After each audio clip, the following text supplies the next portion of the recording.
Today we have Josh Porter with us from Showbread, and Showbread is one of those bands that has been in my life for almost 20 years now. I still remember when Nihilism came out back in, was that 2004? I 2004. still remember seeing like the Mouth like magazine video and all the other stuff that came out in 2004. I remember still watching you guys on Steel Roots. Do you remember Steel Roots, Josh? Yeah, Yeah. yeah. You're the only one that said that they remember that yet. That's crazy. Everyone else is like, I don't know what you're talking about. Well, Yeah, We've we asked a lot of actually artists. we released an album on Steel Roots Records oh, uh, that's right. prior That to is being signed to right. Tooth and Nail, yeah. That's Yeah. right. Well, There those we good go. people at Steel Roots are the people that introduced me to Showbread, and that was almost 20 years ago in Yeah. 2004. And so Thank you've been a God for part of my those life for people. a while, and you didn't even know it. Oh man, I'm so grateful. That's so cool to hear. And Steel Roots, that's a name I didn't think I would hear today.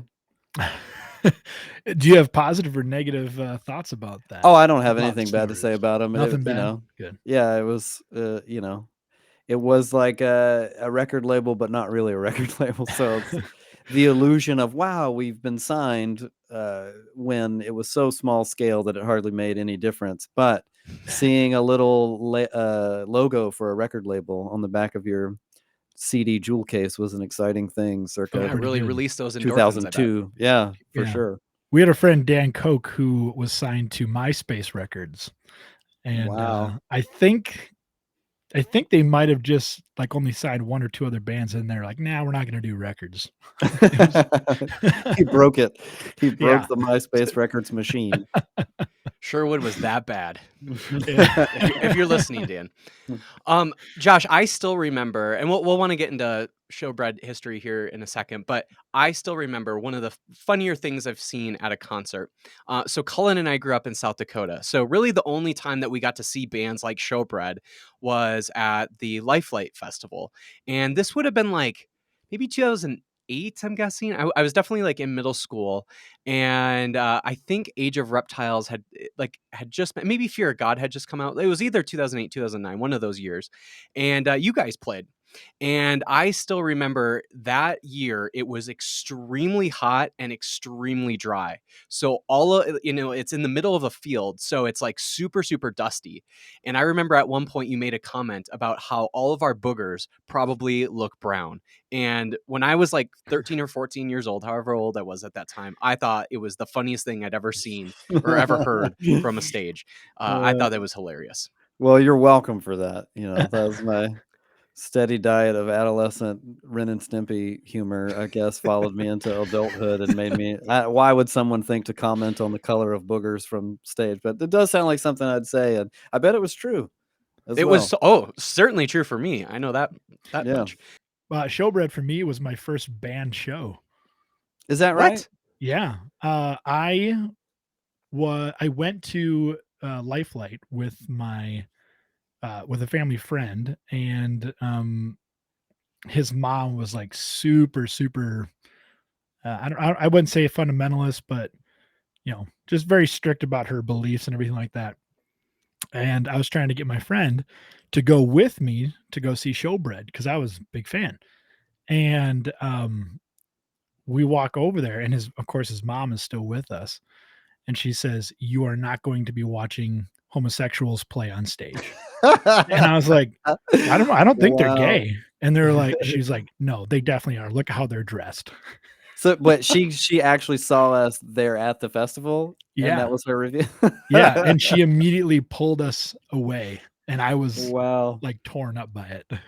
Oh man, I'm so sorry to hear that.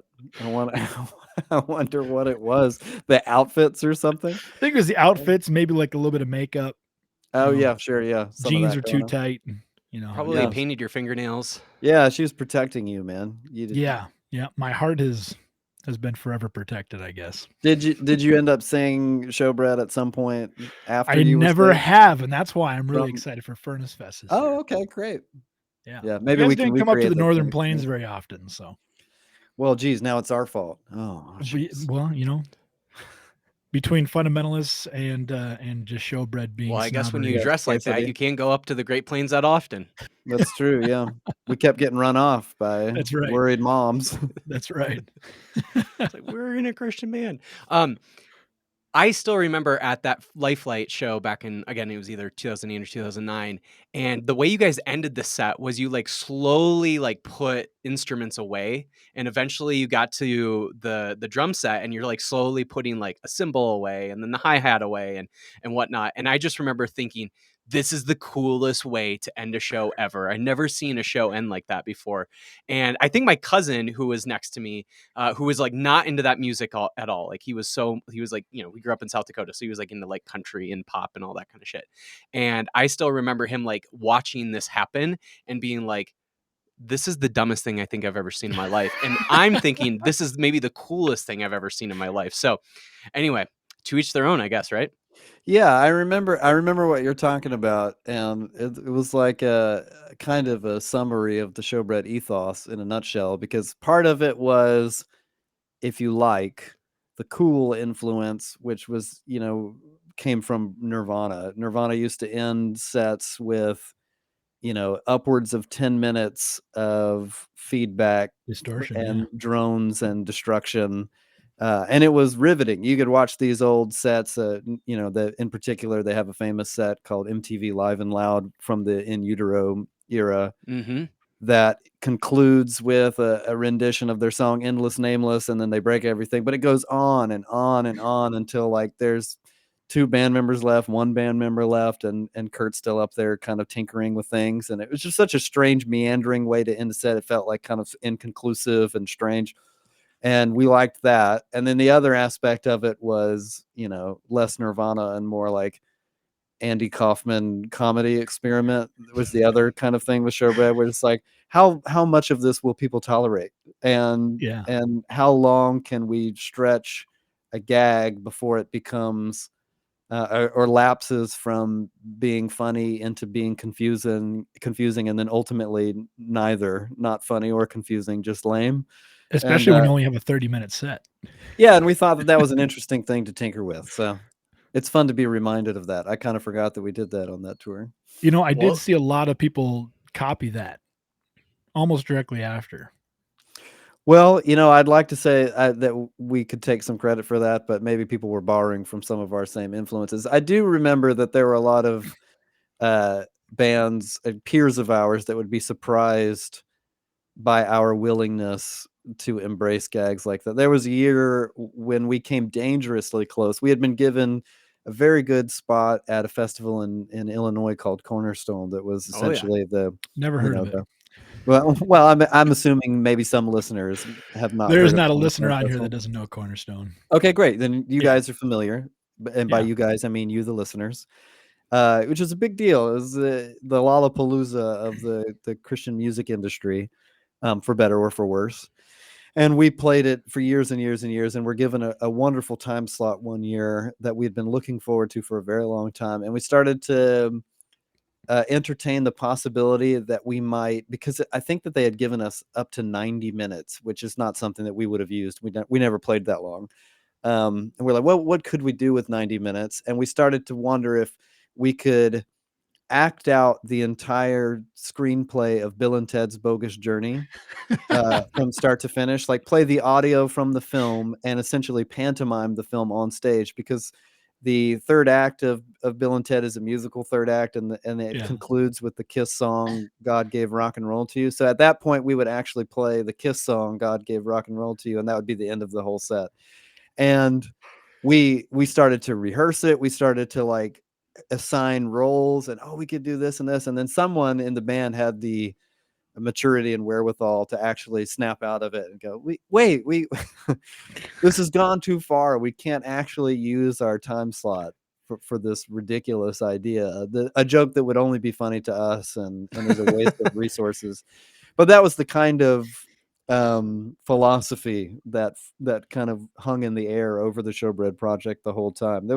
I don't mean to make it sound like it was a joke band, but there was a certain willingness to push how little seriousness one could hold in a project that seemed really serious, if that Sure. makes any sense. It Yeah. was like an art rock band, but we do Bill and Ted. We use our our big time slot at the big festival to do Bill and Ted. So That would have been hilarious. You know, you That's got one of my Robbie. only regrets these days when I look back on the Showbread project is that we You didn't should have done do it at least once. Who would have been the Undertaker guy? Death. I Yeah. wanted to be Death. I advocated for the Death role, but they were like, it makes more sense that it was me and Ivory and our other singer. We should be Bill and Ted. That seemed to be the obvious carryover.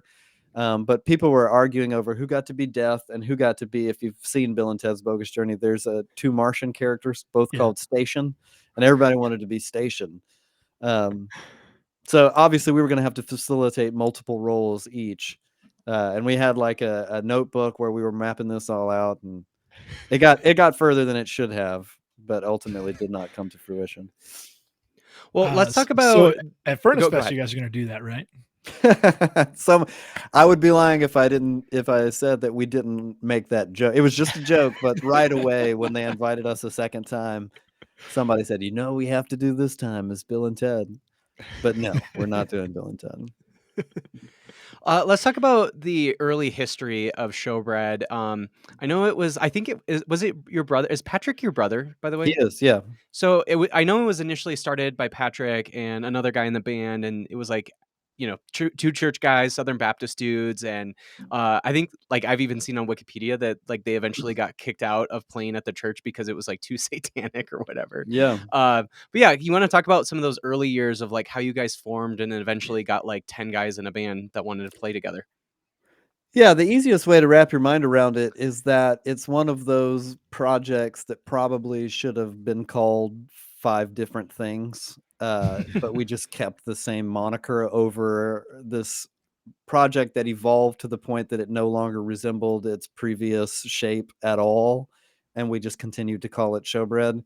So if you listen to a lot of folks who were in bands for a long time, they'll say, well, we actually started with this project, but then it changed genres or we changed lineups, and so we started a new thing. um, Showbread was the name of my brother's idea for a worship band, or I guess like an alternative worship band, which was a popular thing in the late 90s Yeah. on the heels of Delirious 5. yep, exactly. And Third Day was kind of leaning into like a Black Crowes influenced worship kind of thing.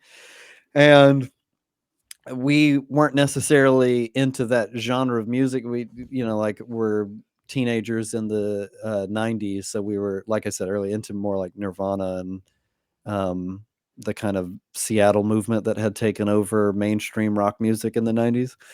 But this seemed like a possibility for us to be able to play music. We didn't have it. We lived in the rural deep South. We had no access to any kind of scene to speak of. And we learned to play instruments to, a Green Day record. So, Can I ask a quick question about that? yeah. I keep hearing a lot of these really influential Southern Christian metal influenced bands that say that there was no scene to speak of. But there's an absolute plethora of really influential Christian metal influenced bands from the South, especially Georgia. Um, how was there not a scene? I'm always like flabbergasted when bands say this, because looking at it, even like 3 years from 1998, let's say, it I mean, there's so many bands in that area that were just killing it. Yeah, I think that the answer is twofold. One is that we were also disparate. The topography of Georgia is such that you have a major city in the northern side of the state in Yeah. Atlanta, which was the closest thing to a cultural hub that Georgia had to offer. We were in the southeast corner of Georgia, close to Savannah, which has become apparently like a desirable place to live since I lived there. But at the time, this was like backwoods Georgia, swamp Georgia, and we lived like a half hour from civilization. That's not hyperbole. I lived on a dirt road and had to drive 45 minutes to like go to the movies or the mall or something like that. So there's no access to any kind of cultural currency or cultural relevance. It's everything that you get from early in my like early teenage years, MTV, and then that eventually changed to finding, of all things, a Christian subculture of what we might describe as like indie or punk rock music through Tooth and Nail Records. Mhm. And that was a super analog process as well, because this is a pre-internet era, so that meant ordering a mail order catalog, getting like a pamphlet that would describe the kind of albums that are on it, and then having to wait 6 to 8 weeks for your 90-pound wuss record to come in the mail. And then going out into a rural world in which, this is again not exaggeration, there was one other kid in my high school that was into punk rock music. One, and we stood out. We were like like we had mohawks or The whatever, and weirdos, yeah. it was just the two of us, and everyone kind of knew it, like, oh, and they didn't know what that was. They'd say like, what is punk rock music? But I'm not even sure what that means. And so I think that one of that was just like, we were far away from Atlanta. We said we're from Savannah, but that's just because that's the closest actual city. We're far from Savannah. And I think that there were a lot of young artists that were coming of age in a similar situation where, sure, we're in the South together, and we're even in some sense in Georgia together, but we have no access to one another. There's no connection through the internet. There's no connection That through makes sense. a scene. And so throughout high school, when I first started going to shows, and my friends and I that had found each other through church and punk rock music would travel 4 to 6 hours for every show that we went to. And we did it Wow. several times a month. We would drive up to Atlanta 4 hours away, or down to Orlando 4 hours away, to see Zayo or to see MXPX. And it was such a routine for us that we just took it for granted. We'd find out about these shows and say, okay, well, everyone get ready to not have any sleep. And we'd get in a van together, drive all the way down, drive all the way back the same night. And that was the world that we took for granted. Um, and Can I just say something around like that? yeah, Is there are with you guys being from Georgia and a lot of other, especially like solid state bands, were coming out of the South, obviously. And a lot of them have like similar stories where it's like we were church kids, we're from the South, and we ended up like learning about Tooth and Nail Records. What's interesting though is Tooth and Nail Records is not from the South; they're from the West Coast. So it's really interesting that here's this record label that was like prime for all these weirdo kids in the South who were growing up in the Bible Belt, even though Tooth and Nail Records isn't from there. So it was like this record label that like regionally didn't make sense for it to be on the West Coast. But then fortunately, they got into the ears of all these kids from the Bible Belt. And that's part of the reason why you think a lot of it really exploded, especially like Tooth and Nail and Solid State, like, and all of those bands coming out of that world. And now all of a sudden they're signed to Tooth and Nail and Solid State. But it's really interesting that like Tooth and Nail started geographically in a location that doesn't really make sense for given the bands that came up through Tooth and Nail and Solid State and the kids that were really influenced by those bands.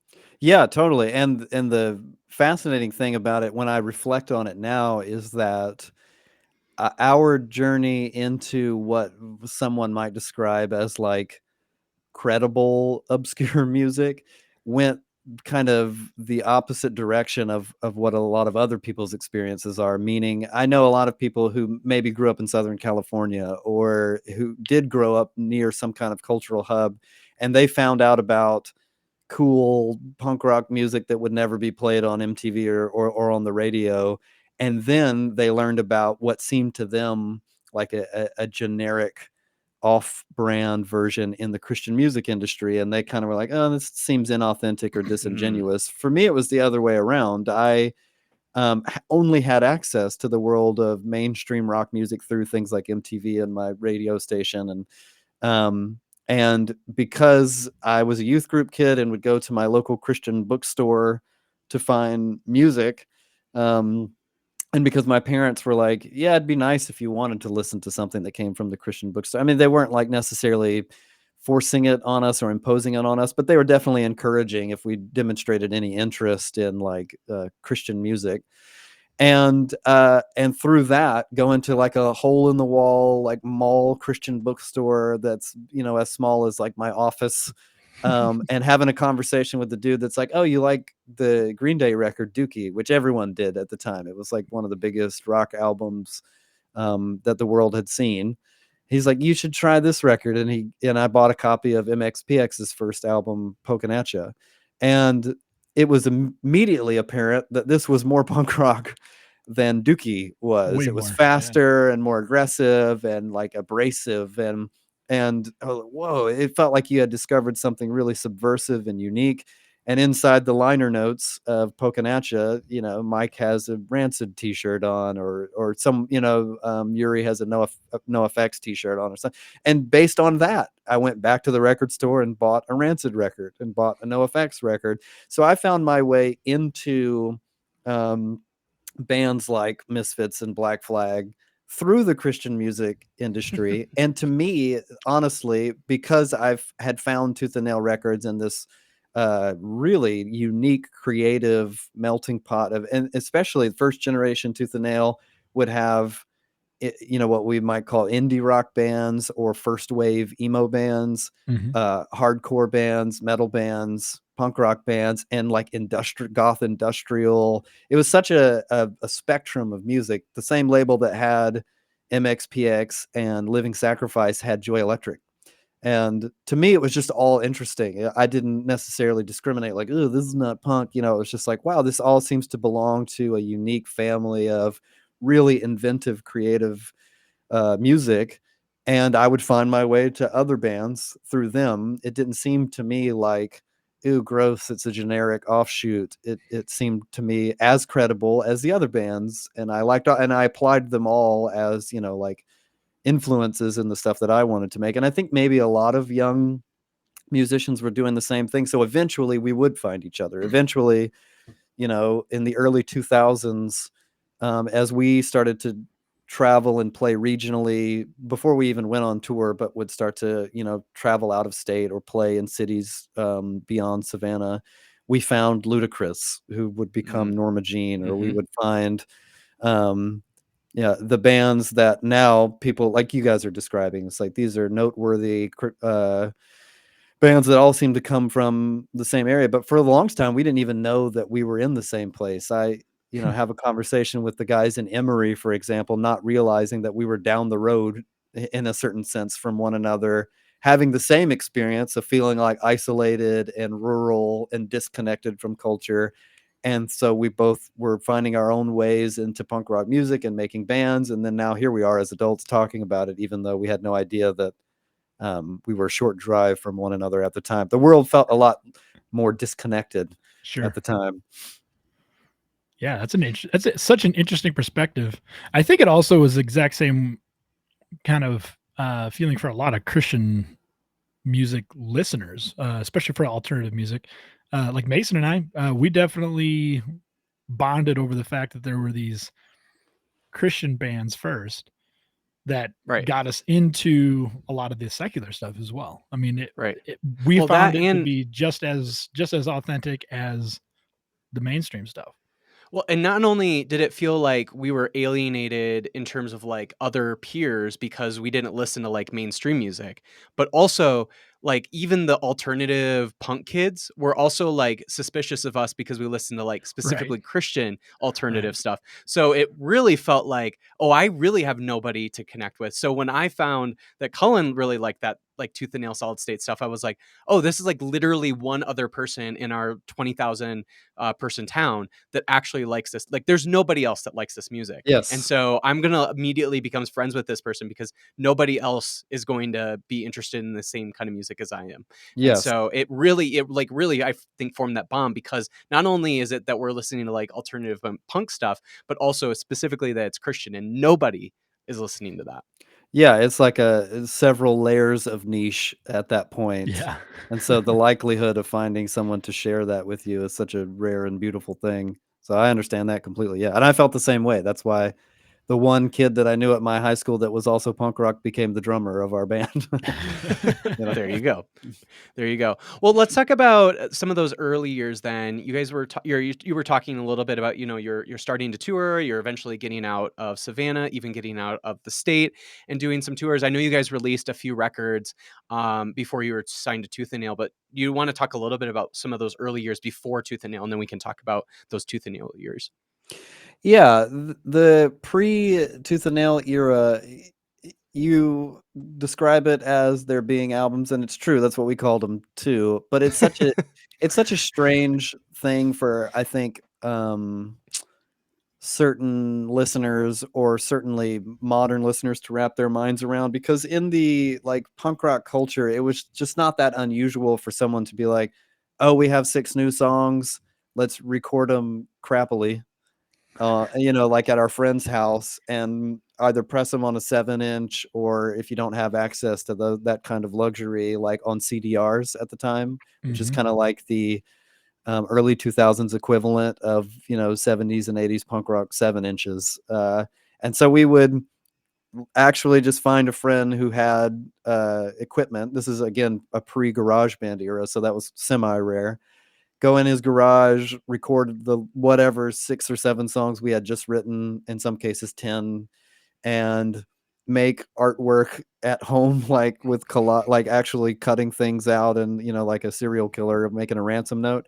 And then we'd rent a CD burner, which at the time was a giant device, and just burn CD after CD after CD, which took like an hour each one to do. And then with a Sharpie, write, the album title and Showbread, and take them to shows, and either give them away or sell them for $1, or something that would hopefully fund itself. And so after being signed to a big record label, and having records that are actually produced, and have a budget and everything, people will often press me for, oh, how do we get access to these early recordings? I'm like, you really don't want them. And not in a like, oh, I'm so embarrassed. I'm just like, they'll be unfulfilling to you. It's like going back and listening to Misfits B-sides. It's like, it might be cool to hear what this song sounded like, but it also sounds like it was recorded in a garbage can. So there's The only so compl much you can get from it. But at that time, it was super exciting. It was like this. That was when we did discover some semblance of a scene. There were more and more punk bands in the Savannah area, coming out of. There's an art school in Savannah, and there's another college town in semi nearby, and so there were more and more young punk bands that were finding one another, or that were kind of adjacent to. We used to describe everything as like, oh, it's a hardcore band, so it belongs to kind of the same family, or there were even ska bands and that kind of thing.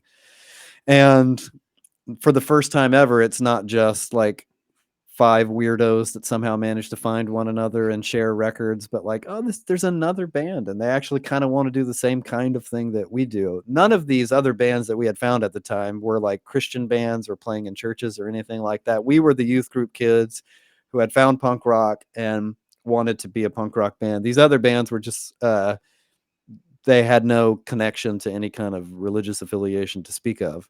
But nobody treated us any differently, and nobody thought it was weird. They were just like, I don't know. I mean, like, they they like Misfits like we do. So we would play at the same shows, and we befriended these people, and there was a real sense of like, I mean, scene sounds like such a cliche term to use, but there was a real sense of camaraderie, and like we knew one another, and we often would play at each other's shows and go back and forth. And of course, everything for every band at the time was building to whether or not we could get signed, whether or not we could go on tour.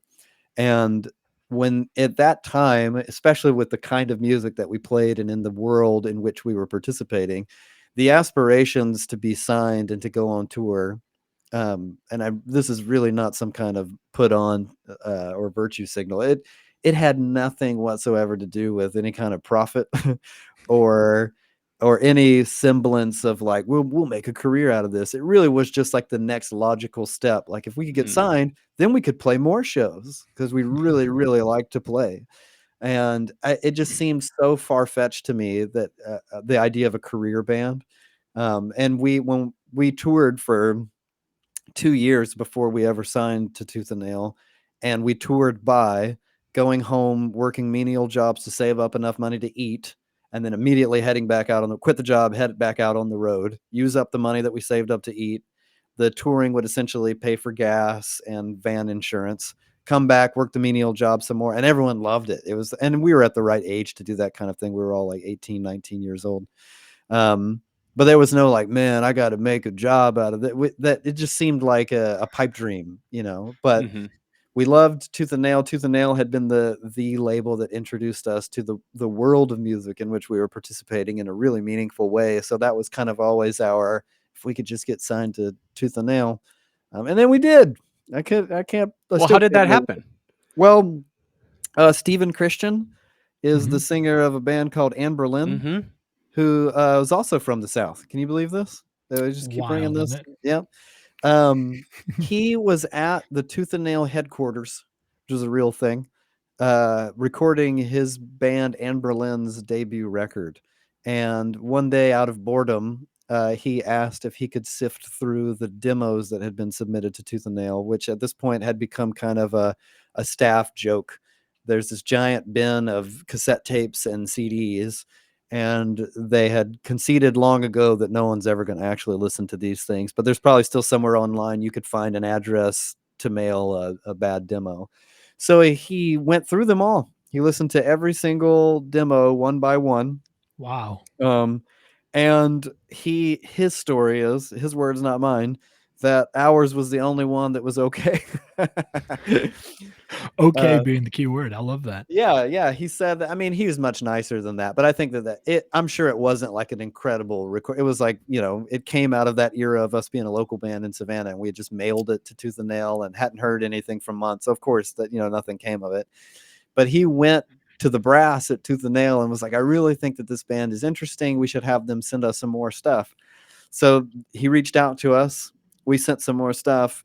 And the word that we got back from the gentleman who would eventually become our A&R director at Tooth and Nail and would go on to found and Furnace Fest, a guy named Chad Johnson, he watched a VHS tape of us playing and concluded that it couldn't be real. He said, it just seems like the whole thing, because there were like 7 of us and we wore matching outfits and it was extremely frenetic and chaotic. And he was just like, I just don't see it being an actual band. It seems like a gimmick. Or he likened it to the Locust, if anyone remembers he was just like, it just seems like a kind of a kitschy thing. And so that was that. But then I think the following summer, or even a summer later, we were playing at Cornerstone Festival, and Stephen Christian went and got Chad Johnson, who was A&R director at Tooth and Nail Records, and Brandon Ebel, who was the CEO, and dragged them, figuratively speaking, to the Showbread performance, because he's like, I really think we need to go watch this band. I really think it's going to be great. They watched our set and were convinced that it was not an act. They could, I guess, discern some kind of authenticity in it. And I had no idea that they were there, or that I don't think I had met Stephen yet. So I had no idea it was happening, but I got off stage and was shaking hands with Brandon Ebel. And I understood who he was and recognized him, because, that was a label that we loved so much. And he was like, wow, man, that was really amazing. And so it was almost like the movie version of getting signed. Someone dragged them to see us play, and they were just dazzled. And before we knew it, we had signed to Tooth and Nail Records. We signed after we had signed actually physically signed the contract. The following week, we're on a plane to California to record with Sylvia Massey, who had produced records for Tool and Prince and Johnny Cash. And Shit. then as soon as we had finished those recording sessions, flew to New York City to film a music video for our first record. So it really felt as if, like, oh man, I was just kind of hoping that we could continue to tour. And now it feels as if we've suddenly overnight become a real band. It was beautiful. I don't have any cynical punchline. It was just an amazing time. Well, it sounds like, Wow. Stephen Christian is a great person to have on your side. No kidding, man. He had a lot of influence at that label, Clearly. rightfully so, because he made a lot of hits for them. So apparently he had enough influence that they were like, fine, we'll go. I'm sure there's lots of quote unquote up and coming acts to watch at Cornerstone circa 2002 or Oh whatever yeah. it was. So thank you. See, I've thanked him since then, but I guess I can't say it enough. To whom we owe our very careers. Um, all right, so those were like kind of, or at least that's the beginning of Tooth and Nail, and again, that's kind of when Cullen and I discovered you all, and you guys had a number of albums on there that were just unbelievable albums. I think No Sir is probably the most famous Yeah, Showbread album, would you say? Like, or at least like probably biggest fan favorite. yeah, But definitely. certainly like Age of Reptiles is incredible. Obviously Anorexia Nervosa and like Fear of God.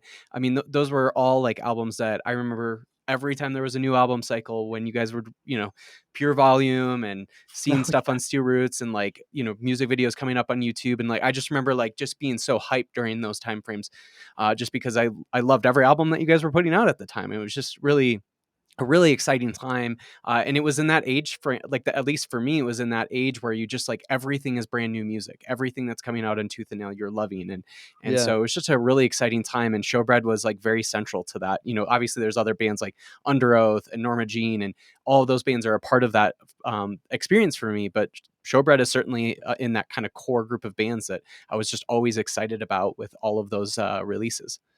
man, that's awesome. Thank you for telling me that. That's super encouraging, and oh, it never gets old hearing that kind of thing. What Yeah, about kind of those years after Tooth and Nail? Because I know Chad started Come and Live, and I think you guys were on Come and Live for like an yep, album or two, yep. and so you're around that time. Yeah, kind of talk about some of those like post Tooth and Nail years. Like, where were you at that point in your careers? I'm guessing like a lot of people are starting to have like families, and touring is getting a lot more difficult, and just being like in a band is just a more difficult effort. And so I'm guessing like that maybe is a kind of like part of the career of Showbread. Yeah, yeah, because the influences that steered the Showbread aesthetic were so wide and varying that at its core, it was always a punk rock band, but people could describe it with any number of genre monikers. It's like, oh, it's this or it's this or it's this, and we liked the idea of every record being its own kind of genre and every record having its own aesthetic presentation, so that it never felt as if we had repeated ourselves. Um, and we liked the idea that that would be to some extent alienating and divisive. That felt exciting because we as fans loved participating in the conversations and arguments of other bands' album cycles where a record comes out and one of your friends just hates its guts, but you're like, what? You're crazy. This is the best one. That's part of what it means to be like a fan and to engage meaningfully with art. And we Yeah. wanted to be a band that provided an experience like that to listeners. Like, it's not necessarily that important that everyone loves every new album, but to give people a conversation, something to argue about, to create something that's provocative, both aesthetically and kind of like ideologically, was really interesting to us, and what made us punk rock, I think, if we were. And so that followed us throughout the Tooth and Nail trajectory, but the influences were becoming more grandiose. In the beginning, it was like, if you asked us what influenced us the most, we'd probably say Refused and Misfits, and rightfully so. And that I haven't changed my mind about either of those things. But that it was pretty like, we want to be a band that sounds like this. We felt as if, like many people, the Shape of Punk to Come, the Refused album, had left like a hole in the artistry of punk rock music, and there was nothing that kind of followed it. And so we shamelessly would say, like, that was our inspiration. We wanted to carry that torch and create something that was similar but of our own design. But then as soon as we finished the first proper record, the Nihilism record, that was no longer interesting to just repeat ourselves and make another Refused inspired album. So we started to draw on older influences. Well, how does Showbread make an alternative rock record with hooks in it? And then, after that, it was like, well, what would it look like if we drew on our influences from like David Bowie's Berlin trilogy and Nine Inch Nails, and then you get Anorexia Nervosa. So we always gave ourselves permission to like access the entire palette. We had a rule in the studio that you can't say, how would we do this live? Because that kind of stifled creativity. And you can't say, but oh, people aren't going to like that. It had to just be in the moment as like, oh, you know what? And that way we could draw from a really rich library of influences. And some of them became like, well, clearly they were listening to a lot of Bowie on that record. But then on other ones, you can like, yep, this is the Refused record Mhm. or whatever.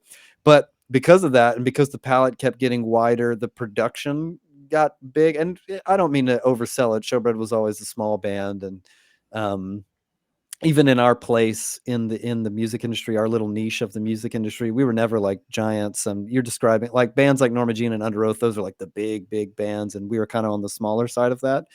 But we had gotten ourselves into the kind of position that requires a certain amount of um, quite frankly, funding and then pageantry to be able to pull off what we want to do with authenticity. Meaning, like, it no longer made any sense for us to treat ourselves like a DIY punk band. It takes a lot of money to make records, and it takes a lot of money to stay out on tour. Relatively speaking, because we're a small band, so bigger bands are probably like, "You're crazy, you toured for nothing." But um, we were more and more interested in kind of pushing the envelope and going further and further. And it became kind of untenable to maintain the pace at which we were evolving. And that happened simultaneously with the beginnings of the decline of the music industry. Mm. With the advent of piracy had always been a thing, because I think even before we had gone on tour, I had Napster and LimeWire. So those things, but they were on the fringe. They weren't necessarily household names, and not you had to be semi-tech literate to understand what Napster was and how to work it, peer-to-peer programs and that kind of thing. But then that became increasingly available, so that we'd meet on the even from nihilism on. We constantly met people who would just tell us like, "Oh, I pirated the record." They wouldn't use that language, but I downloaded it because I wanted to see if I liked it before I bought it. That kind of thing. And we'd be like, "Well, that's great." Did you actually That buy it? Yeah, that definitely affects whether or not we'll be able to continue doing this.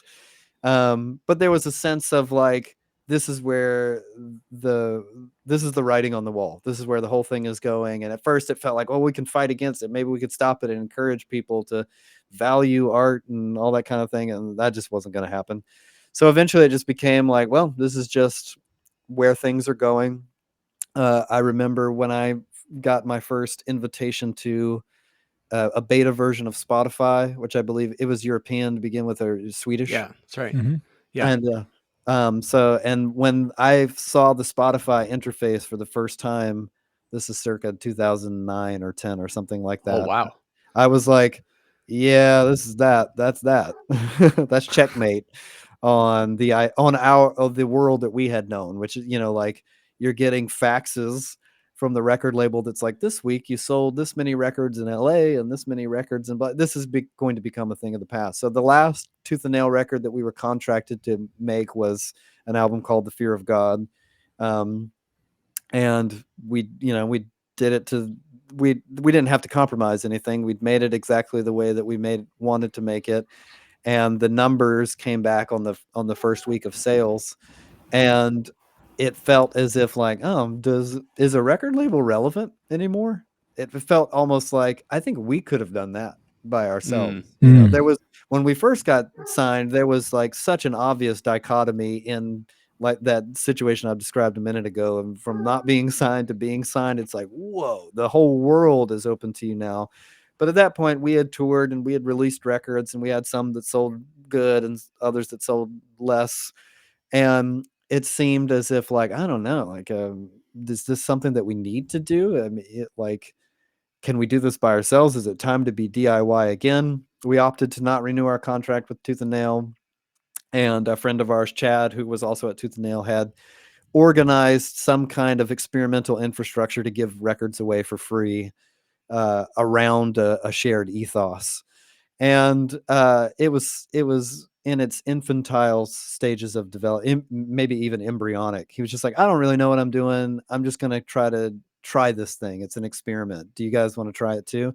And we said, yeah, I guess so. Like it wasn't necessarily, man, we came together around this vision. It was more just like everyone at the time was trying to figure out how music was going to work in the years to come. And this was in the same era where I think Radiohead and Trent Reznor were the first to kind of pioneer the pay what you want kind of models. Well, I And think wasn't it My Chemical Romance that came out with they came out with an album, I believe, that was free totally. oh And yeah, so they yeah, actually ended up having more money come into their pockets through donations than they had if they would have gone through a record label or something like that. right. Maybe it was Yeah. the Killers. It was one of those two bands. I don't know why So I if have those two in my mind, but yeah, same basic band. My totally different, Chemical right? Romance and the Killers.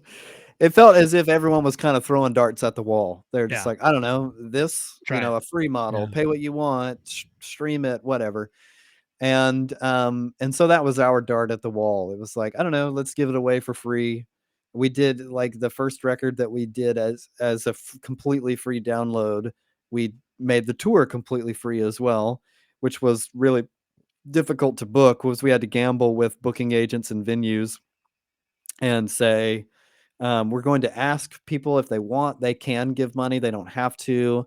We'll forfeit a guarantee, and hope that this thing kind of evens itself out and there's enough for both of us. And there was.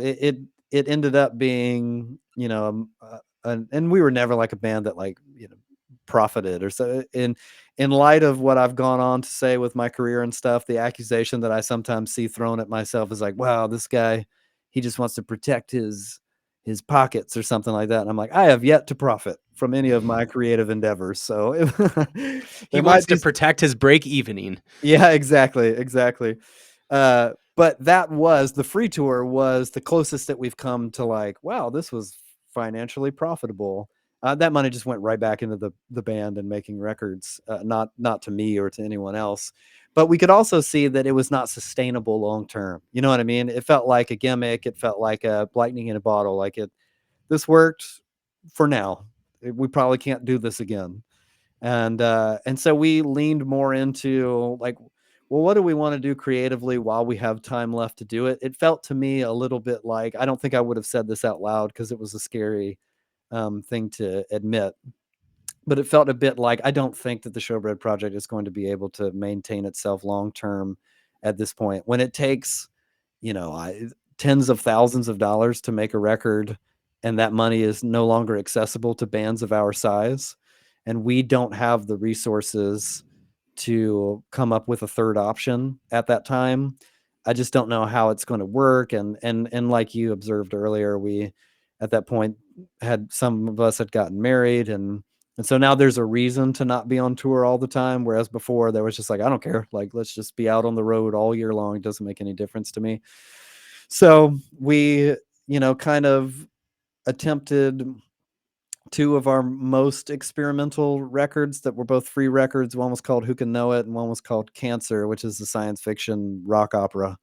And those were both for me just like, before we're done, I just want these two in our discography. I was playing the long game. I was like, I want one record that's bizarrely not like the other records so that it'll give, the people to be like, I hate that one album, or that's the only one I like is the piano ballad record. I always think that that's so funny when bands have like Kiss has a disco record or something. It's just like that one record in your discography. And then the idea for a sci-fi concept record, I had written it down literally before we got signed and called it Cancer and everything. And I kept pitching it to the band over the years, and they're like, this is so ridiculous. You want to make a glam record? And I'm like, it would be so cool. I could never get them to come on board with the idea because I was like, and it would have to be about aliens, and we'd have to be like a pretend band for, it was like Ziggy Stardust for me. Got to bring And Tom DeLonge on and everything. yeah, the whole thing. I was going to get him to come speak out. Well, now you can actually bring real aliens. I mean, I Yeah. know. Yeah, now that we apparently, know. now that we have definitive proof of the aliens. No, so that the end of the indie era, or the second indie era of Showbread, was kind of like, let's say these last few things we'd like to say before it's over with. And then a few of us met over lunch one afternoon and said, we can become one of these bands that like is semi-active and everyone forgets about, which is probably going to happen either way, or we can end it on purpose and like on our own terms. And so we decided to make a record called Showbread is Show Dead, and to have that be kind of a definitive statement. Again, borrowing from the refused influence of proclaiming the end of your own band in your sort of seminal masterwork at the end there. And that alleviated a huge weight. It felt as if like there was no longer this big burden of understanding every aesthetic decision that we made in light of our entire discography. And I hate to word like legacy sounds so pretentious, and we didn't really think that way, but we did think big picture. Um, but just saying like, let's just make one more for fun, and let's get old guys from the band to come back and be in it with us. It felt as close as we could have got to the first era of the indie band, when it was just more just about like, oh, here's 10 songs that we wrote. You made a cool part. You made a cool part. Let's record it together. So that felt like an appropriate conclusion to that era of the band. And then Showbread is Show Dead kind of has an asterisk next to it now. Yeah, it does. Yeah. Which Yeah. is It's funny. like, Because it's not really truly the last Showbread album, which is interesting. So yeah, you want to talk a little bit about this new album that came out this year, and yeah, like some of the impetus behind it, and why maybe it's really, Showbread is Show Dead is really not the last Showbread album. I It's know Lazarus. what a foolish decision to name your last record that if you're not fully committed to being dead. And I will say at the time that was not in like some kind of, obstinate, closed off kind of way, like, oh, we'll never under any circumstances reunite this band. But it just felt to me as if it was satisfyingly concluded, and I really did not have like a game plan, and I don't think anyone else did either. Like, but then, we'll do this kind of thing. And I know revivals are all the rage and all that. But a few of us that still live in the same area, myself, my brother Patrick, and Mike Jensen, who have all been in the band since like 2001. We live down the street from each other and spend time together regularly every single week. And we started to make music together for fun with not showbread. It's like, oh, I kind of got an idea for a song. You want to work on it? And we made a little studio together. And because now these resources are readily accessible, and I can do more on my laptop than, what we used to have to do in someone's basement for hundreds of dollars. We started to dink around with music, and we made a project called The Bell Jar. And there was a friend of ours that we had invited to sing on the Showbread is Show Dead record. Her name's Whitney DePauli, who's just a gifted vocalist. And we're like, oh, you can sing, and you're a girl. That's novel.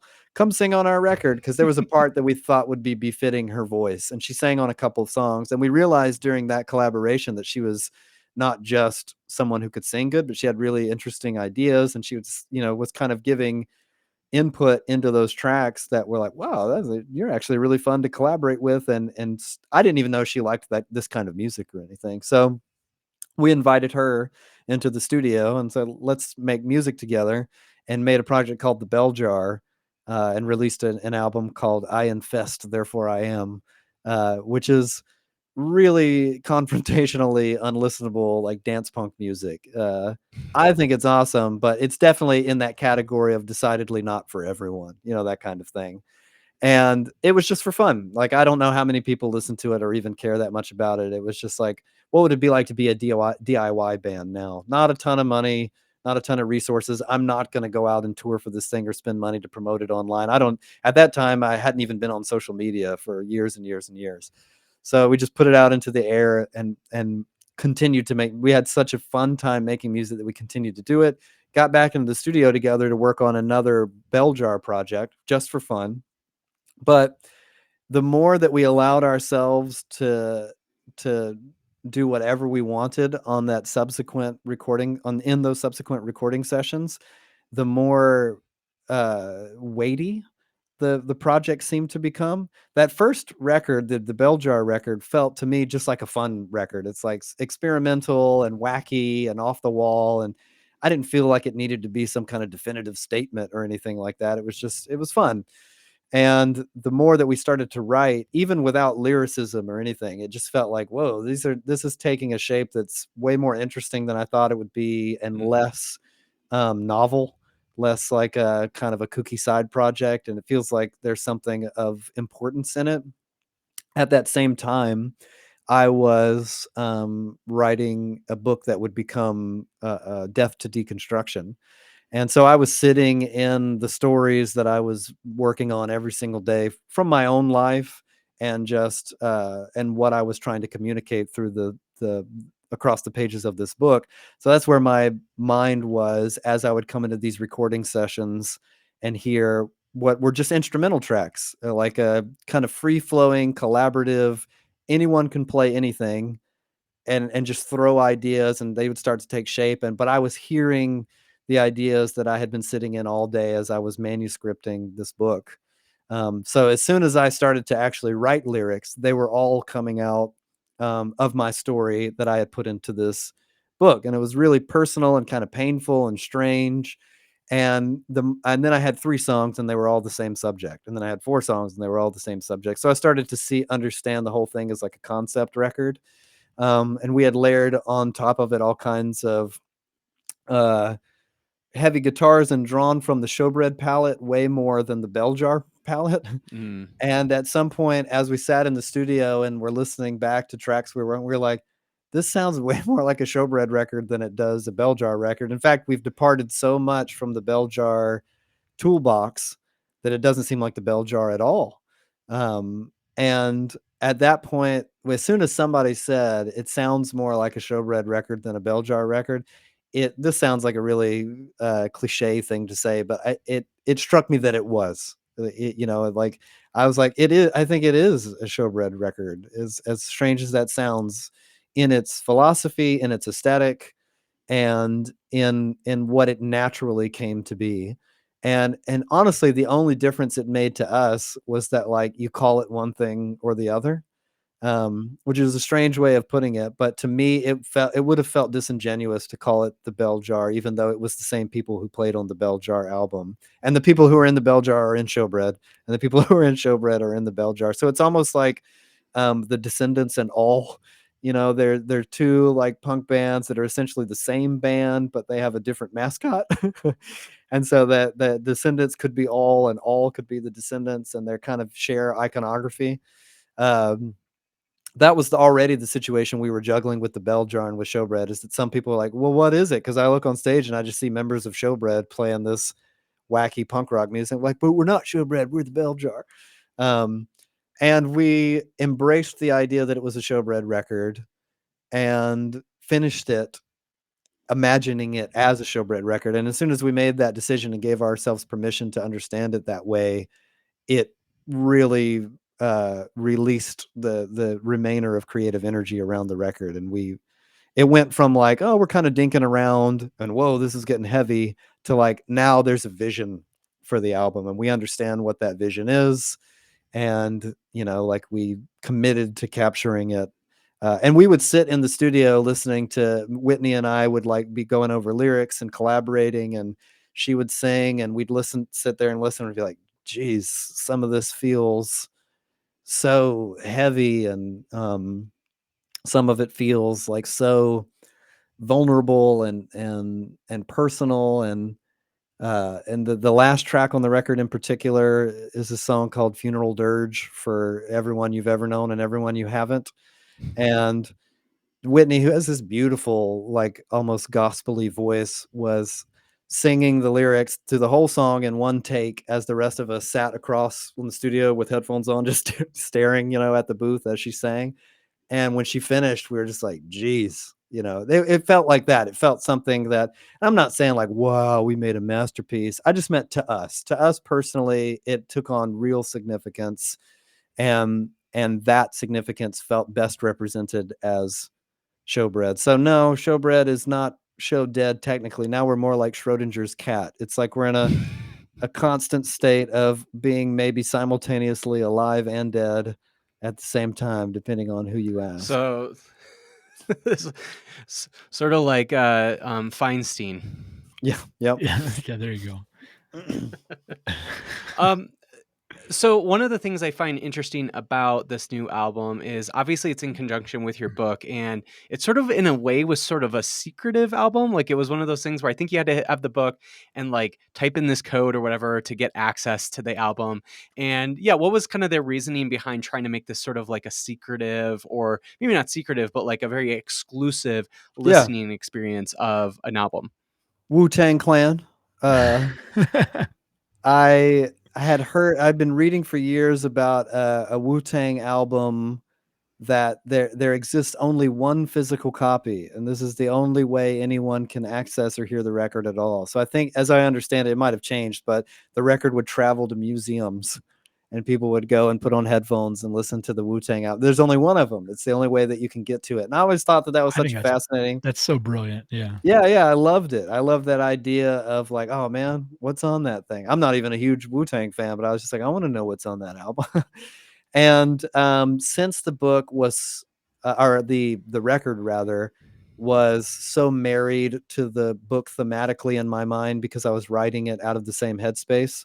Um, I then kind of intentionally braided it together, and for a couple of reasons. One of them is that when you write a book that's part memoir and part like theology, uh, you I think that I probably take some creative risks along the way, but at the end of the day, it's a nonfiction book. So there's you can only go so experimental without losing the audience to confusion. But on a punk rock record, you can take a lot more risks. You can embrace satire and metaphor and symbolism, and you can make yourself a character in the story, or you can kind of like abstract yourself from the story and narrate as a fictional version of yourself. There's just a lot more room to experiment and be creative. And that was exciting to me, for there to be some kind of companion piece that's a little more abstract than the often literalism of Christian nonfiction. So I wanted the two to exist in some kind of shared universe, which sounds super pretentious, but I wanted them to, if anyone was interested, to receive both of them simultaneously as Mhm. almost like a companion piece. There's a book and there's a record, and it really wasn't any. And again, you know, like the record was for free through this code and everything, so it wasn't like a marketing gimmick or anything like that. And I still have not profited from the book either. So it's not like it was some kind of marketing ploy, but I liked the idea of it. I wanted to recapture some of that magic that we were talking about, you know, earlier on in the show, when it's like when you guys came together as friends, and you started to share music interests, and oh, you like this band, I like this band. I'm sure there was probably some of that, like, but have you heard this? And one of you Mm. hadn't. So now you have this exciting new, like, dude, my friend gave me this record. And I wanted to recapture some of that, like, someone told me that if you look at the end of this book, there's a secret website, and you know that like, oh wow, I found something, and it's part of another project, and what does that mean? And like, for there to be some level of mystery to untangle, rather than we dumped another record onto Spotify with a billion other bands that dumped records onto Spotify that day.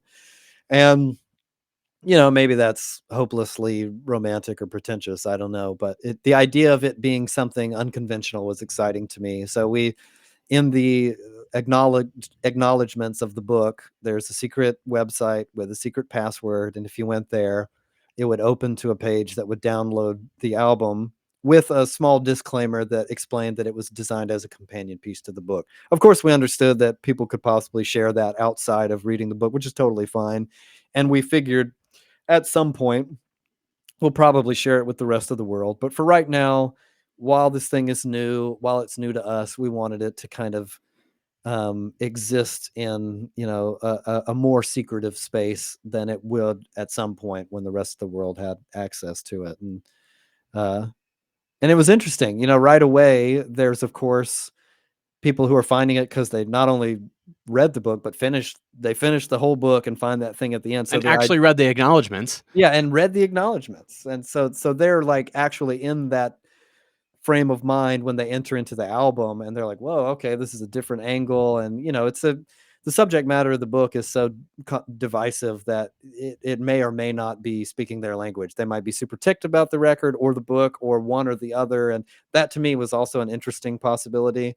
And then you eventually inevitably have people who are like, what? No, I'm not going to read this book, but I would listen to a new Showbread record. And they're like, what the heck is this? What is it supposed to mean? And so it inevitably repeated the same cycle of the Showbread controversy machine, which is that the Showbread aesthetic utilizes so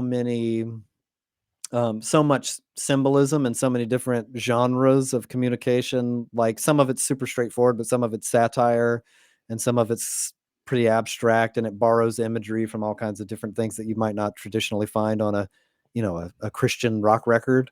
That the thing we ran into very early on with the very first record were people who were super ticked about the album but weren't really engaging it in a meaningful way. They're kind of like skimming the surface, if you like, or and then sure, of course, you can find stuff that seems really outrageous, and maybe even if you Like get people who think that you're just a bunch of homosexuals playing on yeah, stage. apparently based on tight pants or whatever it was at the time.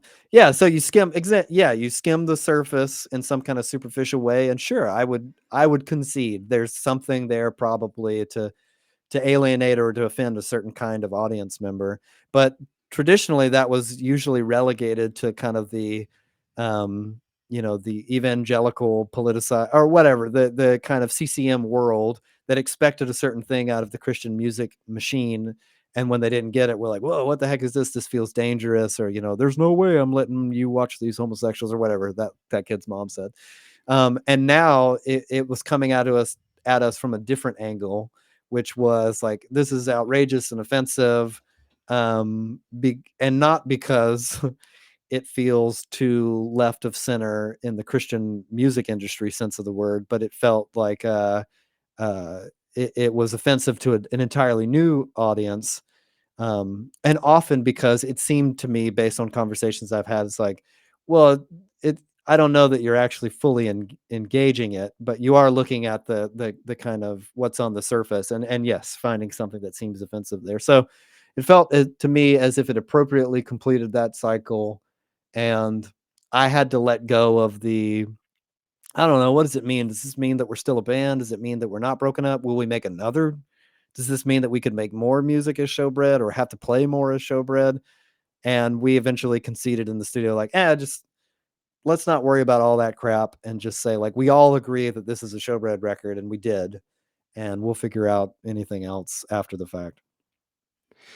So I remember when the book came out and like, the again, like the album thing and um I still remember like knowing the world that I'm in, a lot of people were like kind of upset.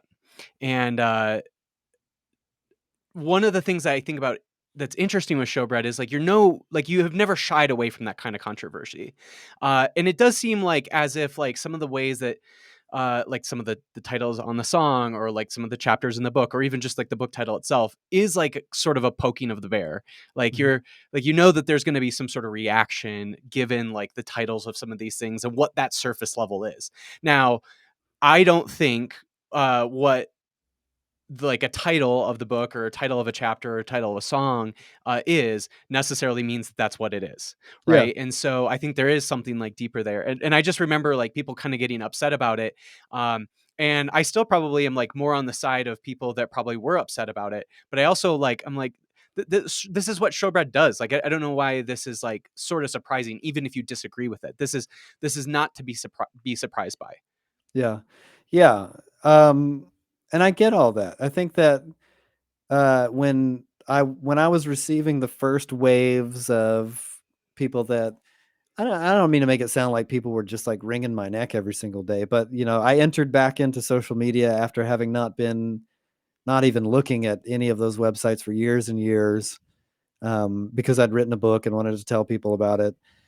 And most of the people that would say anything to me are going to say nice things because that's just how that works. A lot of people that are like, hooray, you did a good, they pat me on the back and all that, and that's fine. And I don't mean to make light of that. I sincerely appreciate that, but there were people who would express some level of disagreement, ranging from I'm super ticked and you suck, all the way to, hey man, I don't know how I feel about this. And what do you have to say for yourself? Which is completely understandable. And especially since I'm the one who's making these provocative things that, you know, I knew that a book called Death to Deconstruction would warrant some amount of pushback. And just like I know that writing a song called Sex with Strangers is going to offend some people in the Christian music market when your band has been so outspokenly Christian all along, Right. or an album like Anorexia Nervosa, exactly what you've said.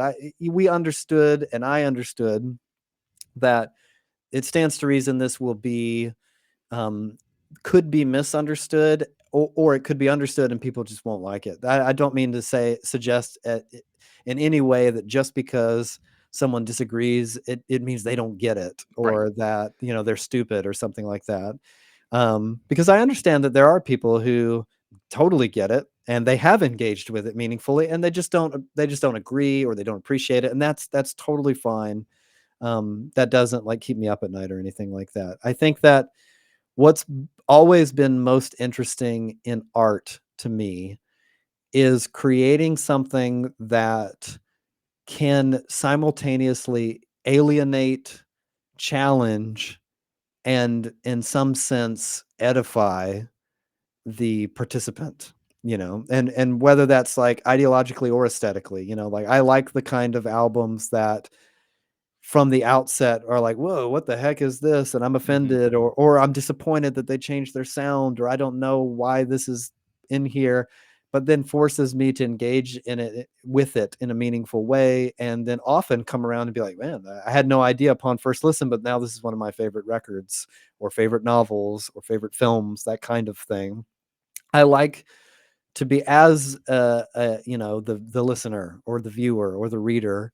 I like to be challenged and to be, in a certain sense, put off a little bit. That's what's most interesting to me about the art that I like the most. So and you can argue that I don't do it well, and maybe you're right, but that's what I've attempted to do with the crap Right. that I make, you know? Yeah, I remember again, like there being some level of pushback, and it very well could be from people who completely understand the book, like you mentioned. And one of the things that I think there was an assumption about was that like you don't really get the like deconstructionist story or whatever, which maybe to some degree that is true, maybe I don't know. But what I will say is it's like this isn't coming from like a person like Mark Driscoll. Let's just put it that way, right? Like you're not like the Theo dude bro, at least in my experience. Have never been like the Theo dude bro. Like you literally have a song making fun of John Piper, right? Like you've never been that kind of person. So it's not as if like you aren't a person who in some way shape or form doesn't have some level of empathy of somebody who's like quote unquote going through deconstruction. And Well, so no, not at that has all. always been like the way I interpreted the book was, even if like you have some sort of like ideological or some sort of disagreements about it, it's not as if like you're coming from a place like Mark Driscoll would be. Yes, and I understand that the title of the book creates an obvious barrier to people understanding that. So the way I Totally. designed the book is I wanted to, someone asked me in a well-meaning, like gracious conversation, like, dude, why didn't you just call it like Death to Evangelicalism or Death to like right-wing Christianity? Because all that stuff's in the book too. Why didn't you just, and that's honestly what I've made most of my creative career all about, is the critique of things like fundamentalist Right. religious thinking, critiques of politicized evangelicalism. Um, and I've made record after record like that. I've written novels all about that. This is the first thing that I've made that kind of relocates that examination, or that critical examination, on a different constituency of spiritual thinking. And I designed the book so that, like, okay, the cover with the title on it is like, what the heck is that supposed to mean? I feel personally confronted by that. And then the first sentence of the first chapter, in theory, is disarming. Um, because you realize over the course of the book that it's actually a story about my deconstruction.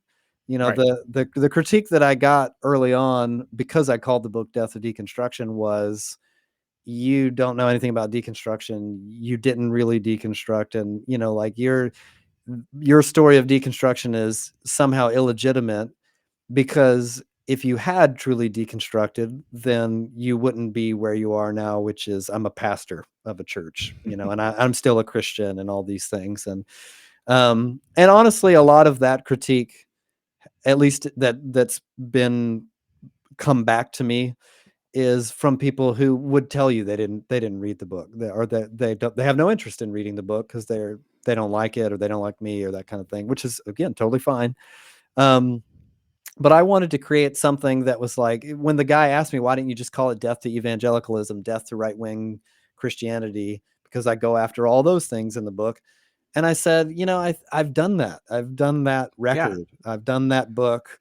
And I think I've been very, very clear about it. I wanted something that felt a little bit more like, whoa, what is that supposed to mean? And if you do, and I'm not saying anyone has to, like, they're not obligated to read my book or anything, but if you do read Death to Deconstruction, it's hinted at in the first sentence of the book, and comes to fruition by the final lines of the book, that what I mean by death to deconstruction is probably not what you thought it was when you heard the title for the first time. And that it's taken on a different kind of meaning altogether, and it's out of my story, and I'm not saying like it's my story, therefore it's everyone else's objective truth or anything like that. I just mean that, I had people early on being like, prove that you deconstructed. I'm like, I don't know how I would prove such a thing. Do you want to see my journal or something like that? You want to talk to some witnesses? I understand that people's, spiritual experience differs from person to person. I just think that that's just the way that I've made stuff. It's usually pretty confrontational, and usually or at least attempts to be provocative. You could argue that I'm not good at it, but that's what I'm trying to do, and not because, you know, I'm interested in making people upset or making people mad. That's just the kind of art that I like, so I try to emulate it, you know? Mhm. No, I totally get that. And again, like, I think for people that really read the book, and again, not to say that I like fully agree with everything that you say in the book, but No, I you do did. think Yeah, you fully agree, fully that's endorse right. That's it. right. I wrote the endorsement, and yeah. But what's interesting is, even though people really associate me with that world, I think I actually probably have more critical critiques than what you at least explicitly name in the book. And that's why I think is really interesting, is even though people probably associate me with that world, I think you're less critical of that whole world than I actually probably would be. And I'm not the one that wrote a book called Death to Deconstruction. So I just Right. find that really interesting, Yeah, is I did that, too. like, Thanks for a lot of saying people that. got mad at you for all of this, and I'm like, actually, I'm kind of associated with it, and people look up to me for whatever reason for it, and I probably am more critical than you are.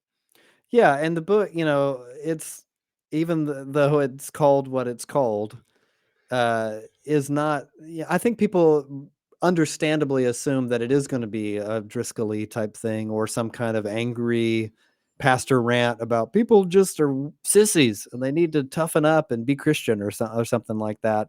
Um, I just say, like, well, I usually put the word death in half the stuff I make, so it had to go in there somewhere. I mean, it Uh, was basically your last name for a while too, so yeah, exactly, exactly. It follows me everywhere I go. But I think, to be fair, I have heard from a lot of people who don't necessarily agree with all of, or even maybe in some cases most of the book, but who weren't ticked at all. Who were just like, yeah, I get it. I get where you're coming from. And honestly, I agree with a lot of the points that you're making. I probably would end up on a different conclusion than you do.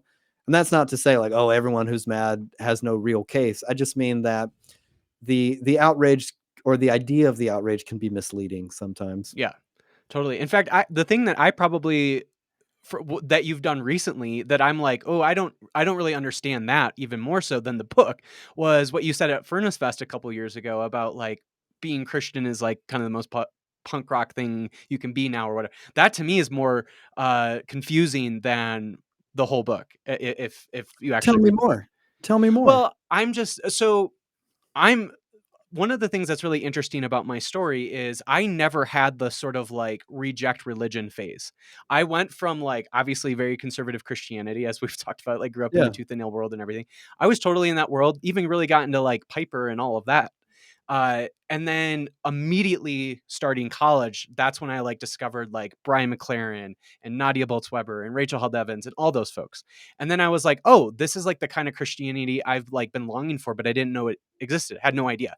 It wasn't as if I like knew it existed and like I tried to protect myself from it. I just genuinely had no idea any kind of Christians like that existed. So I got myself really immersed into that world and really developed like a really a passion for like continuing to do that kind of ministry. And so I went the whole seminary route, like got 2 seminary degrees, and am now currently working at a seminary.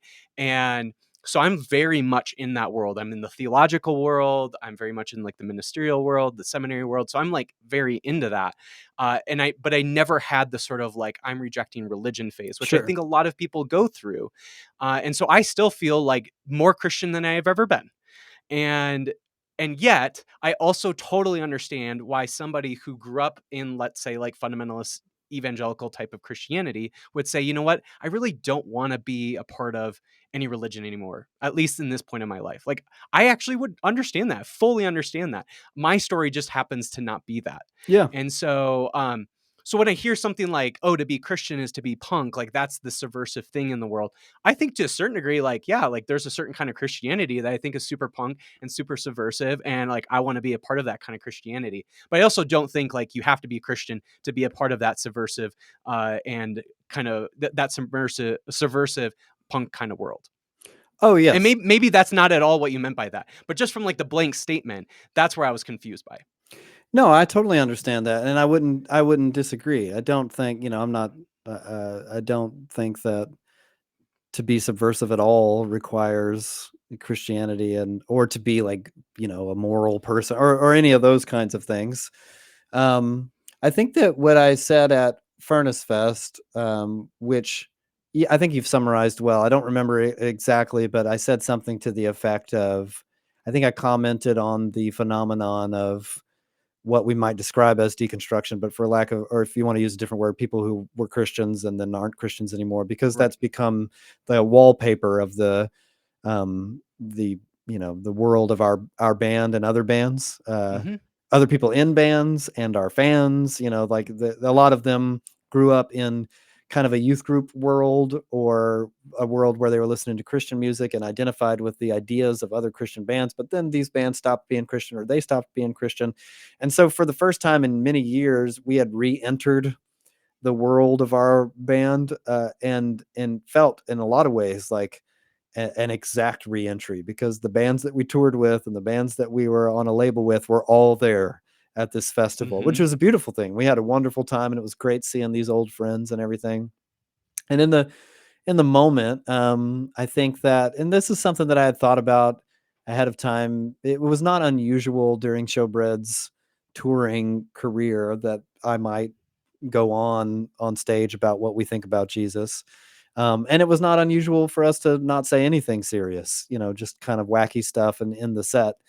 So I felt as if, I was prayerfully considering, like, if there's something meaningful that what I would argue the Spirit of God has for me to say in this kind of environment, then I would like to be open to that. So that was something that was on my mind before we got there.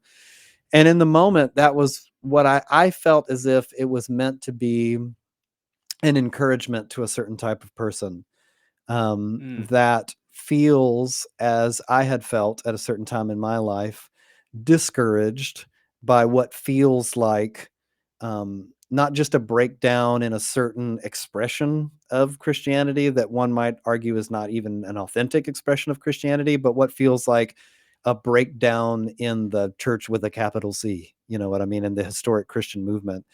And to say that, I think one thing I did say was like, I mean these things that I'm saying now more than I meant them in 2004. Songs about Jesus and what it means to be a Christian, because we just played the Nihilism record.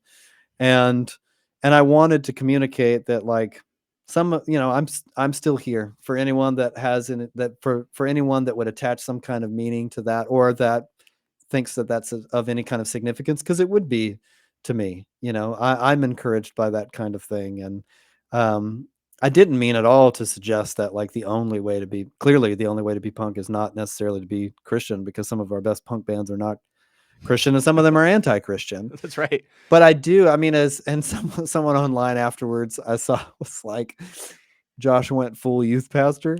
They were like, he might as well have sat in a chair backwards, because they thought it was so lame or something like that, or cringy.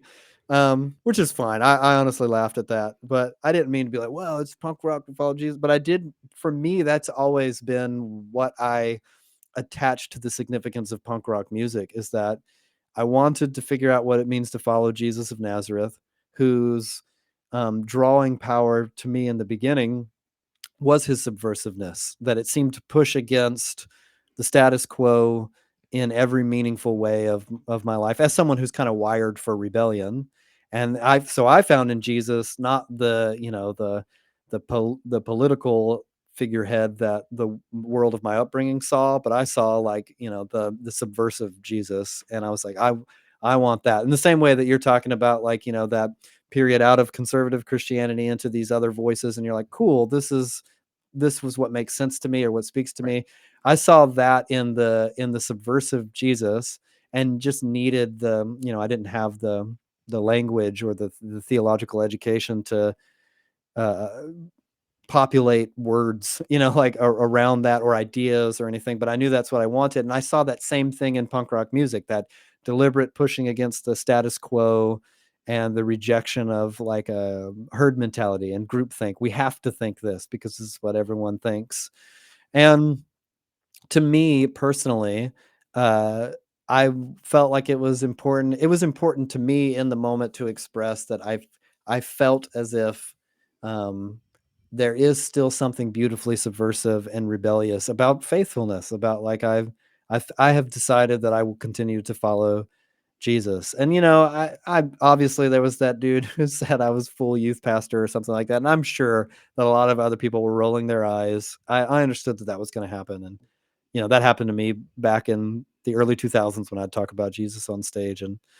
Uh, and that was pre, you know, like, seminary degree or anything. So now I guess I could say on paper I know what I'm talking about. I'm doing air quotes if you can't see me. And uh and people are still rolling their eyes, which is totally fine. But then there were people who would come up to me afterwards with tears in their eyes and be like, "Man, um what you said, like, invigorated my zeal for life." And so, you know, like, there was, Mhm. like, the to experience that kind of solidarity with someone who feels detached from you. They're like a mile away on a stage, and you're in a crowd singing these old songs that you liked when you were in high school, and some dude's like, "I'm still in it with you." And they were like, "Okay, I won't give up." That felt to them like an encouragement to stay the course. And that's all I was after. You know, I Yeah. understood that it's like, it's not for everyone. If you hear this thing and you're like, "That's so lame, I just like songs from nihilism," that's totally fine. It's not for you. It'll be over in, you know, another 2 minutes, the talking part, and we'll play Stabbing Art to death.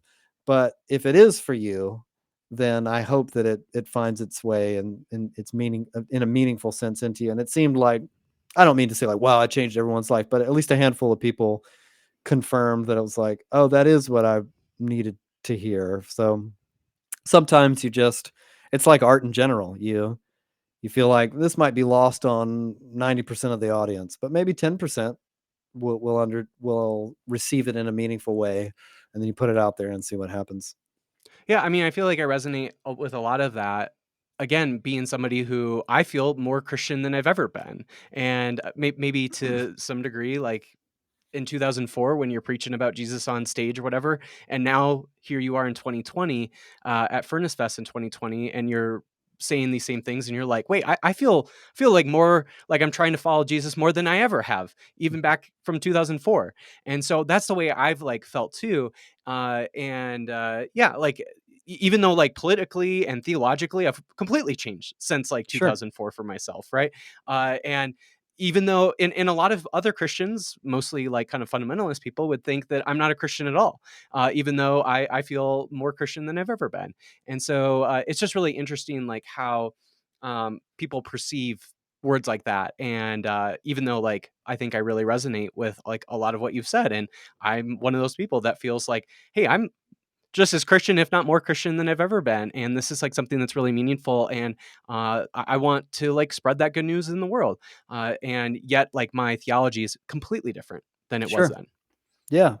Yeah, I get you, and I feel the same way. I feel as if, you know, I think that maybe the stuff that I make, and, you know, so few people are paying any attention to, not to absolve myself of responsibility, but I'm not, you know, some kind of like household name or anything like that. But the few people that catch wind of the things that I'm doing, or resonate with it in any kind of way, whether that's, they don't like it or they do like it, but it has some kind of stickiness to them.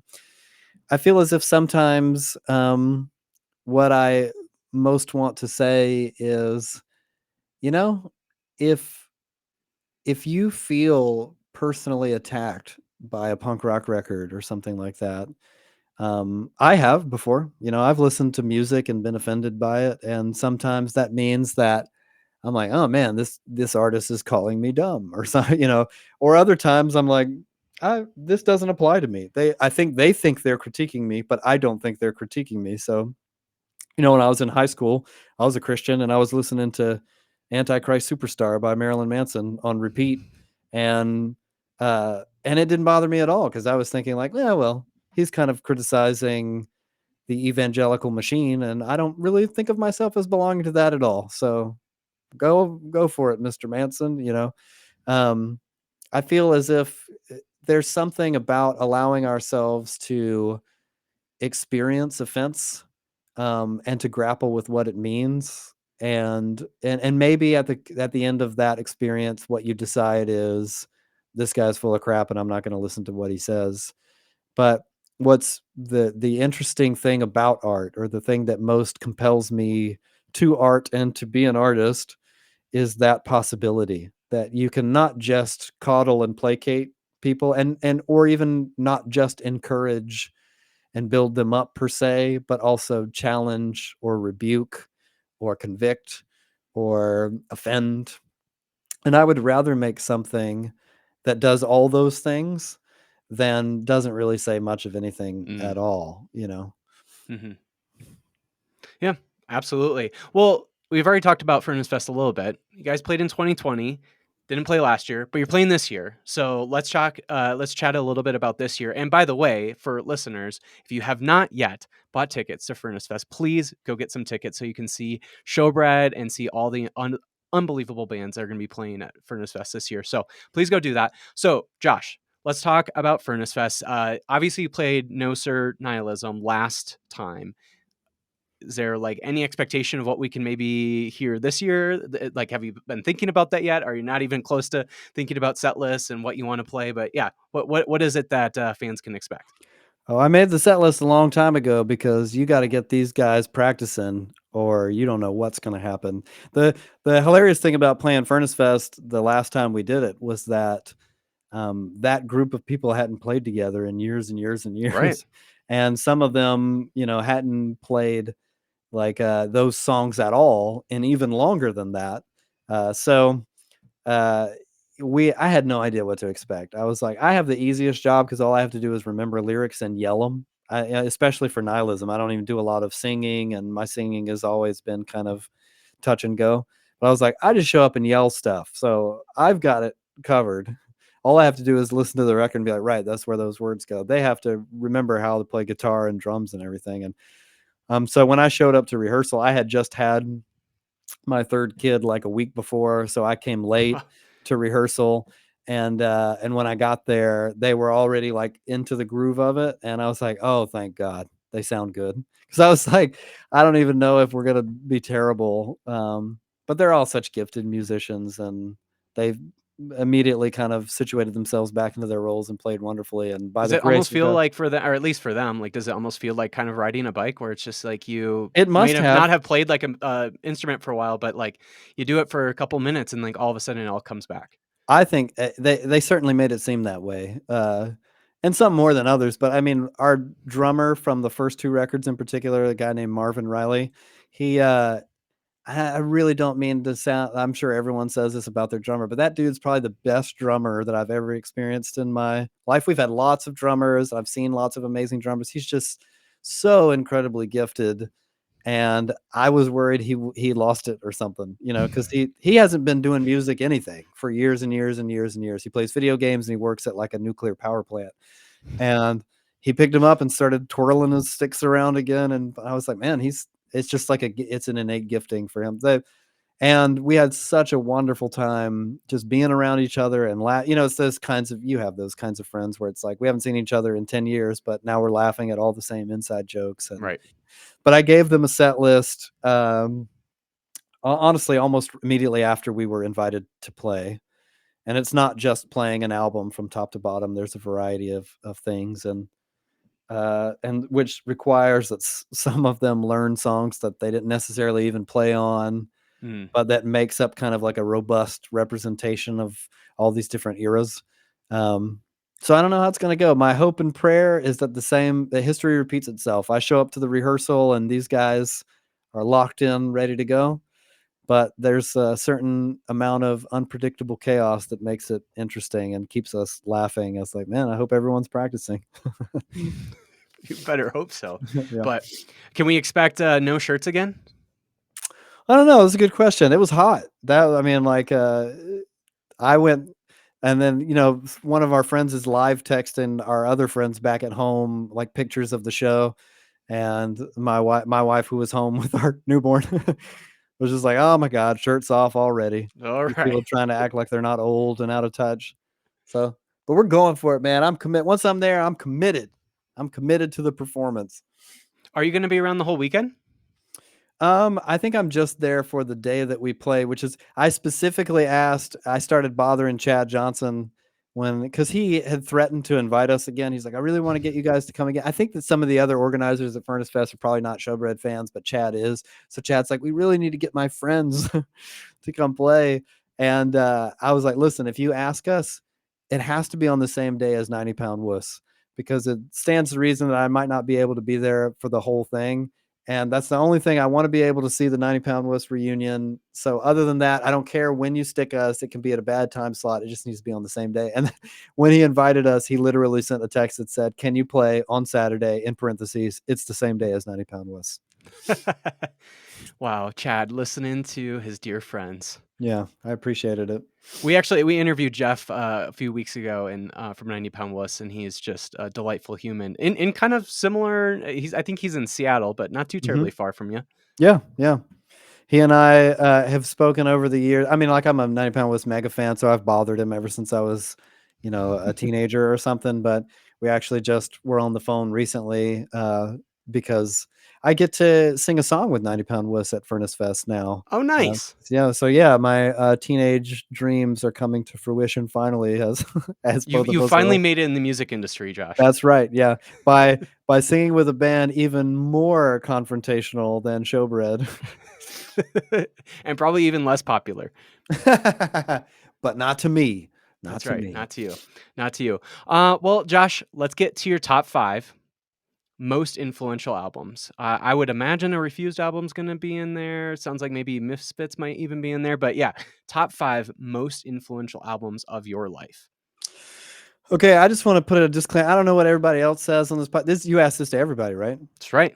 And they all just give you an answer. They all just rattle off They answers. start spitting out albums.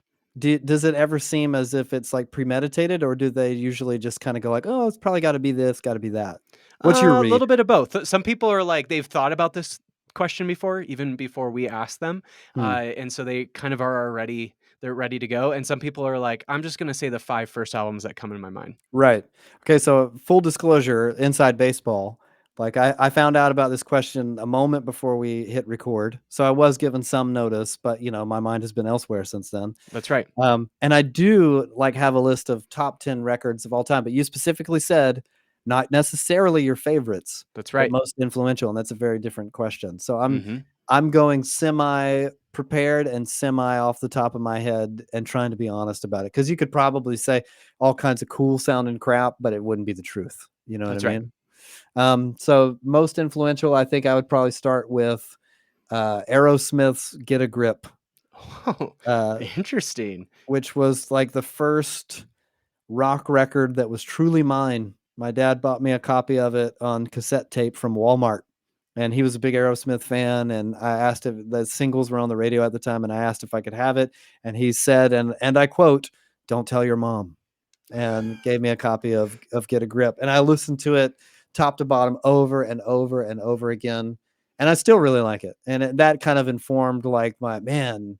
Rock and roll music is exciting and aggressive, and so "Get a Grip" left a huge lasting impression on me, and I still like it a ton to this day. Yeah. Um, I definitely like some of the bigger hits of Aerosmith, even though it does feel a lot like my dad's music. it is. It's dad rock for sure. But there's a certain timelessness to the Aerosmith classics, you know. Totally. Uh, I guess after that, I'd say, and this is probably something a lot of people say, but Weezer's sophomore record, Pinkerton. Mhm. Yeah, Um, Pinkerton or, like, Blue Album are probably the most common yeah, with Weezer albums. yeah. To me, I mean, to be a stereotypical fan, those are the only two Weezer records for me personally. Not that I have any issue with them evolving and changing, but when Pinkerton, the Blue Album was such a huge thing that we everyone I knew had a copy of it. We played it religiously. When Pinkerton came out, um, I remember sitting in a room with other friends, putting the disc in and hitting play, and immediately the rest of the room was like, "Dude, this sucks." They were like, "It's so lo-fi and abrasive, and whoa, what is this? What happened to the polished power pop of the Blue Album?" And I was smitten. I was like, "This is the coolest thing that," and maybe one of the only very few, like what I would call a perfect record in every way, Mm. top to bottom.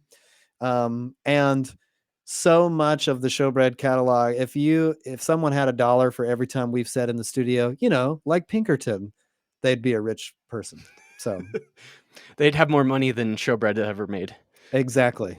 So that's inarguably one of the most influential things. That's two.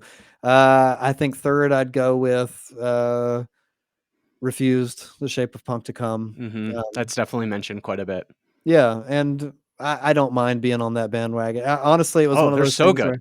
yeah, the first, I saw the video first for New Noise late night on MTV2, and it felt like my friends and I turned around and looked at each other and were like, "Yeah, that was one of the coolest things I've ever seen." We'd never seen it, and we were already versed in punk rock music, and they were on Epitaph at the time. We were big listeners to Epitaph punk bands, and had no, you know, knowledge of Refused. Went out the next morning to buy the record from the nearest record store, and it, you know, I think it shaped the way that my band sounded for years and years and years and years. We're still stealing stuff from Oh, Refused all these years later. they're so good. So good. I would love for them to play Furnace Fest. I don't know if that would ever happen, but, god, they are such an incredible band.